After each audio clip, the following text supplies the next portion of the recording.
Well, there's a lot of young talent in Formula One and knocking on the door. And if you look at Toro Rosso, which is Red Bull's sister team, they've got a 17-year-old and a 19-year-old, the youngest driver pairing in the history of the sport. And they're doing fantastically well because they didn't just start driving racing cars, a couple of years ago. They've been racing go-karts and, professional karting since they were, 4 or 5 years old. So their whole junior life has been groomed towards being ready to race in Formula One. There was a lot of debate as to whether it was too young.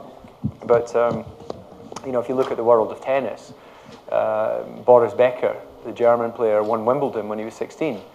And nobody thought that was crazy because he just started young and he was fit and focused and talented. So I'm a great believer if you're good enough, you're old enough. And thankfully, for those of us over 40, if you're good enough, you're not too old.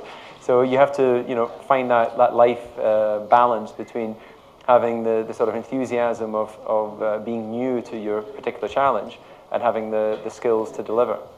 Well, yeah, there's a number of young Indian drivers that are making their way. I'm not working with any of them personally, so I can't give you details, but I know that there is, and there has been, as you know, a couple of Formula One drivers have come through. They never had the right car to really show their opportunity, and that's part of the key. It's not limited to Karun or anyone like that. It's just about being in the right place at the right time.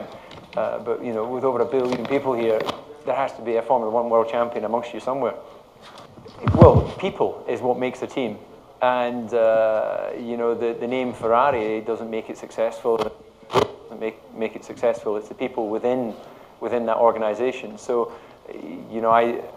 I hear and certainly believe that there's a lot of technology developed in India. A lot of that is used by European companies, American companies, and what have you. So it's just about harnessing the right group of people, empowering them, and allowing them to be creative. Because Formula One is not just about following a set of rules and regulations. It's about creating technologies for the future that we'll use in the road cars that we're driving. That's why they've gone to this hybrid technology. Of course, we've had electric vehicles for 100 years. They had electric cars way back, but to make them efficient, to make them powerful, to make them be able to be recharged quickly is the big challenge. But of course, the more you develop these technologies in competition, then it finds its way onto the road cars of the future.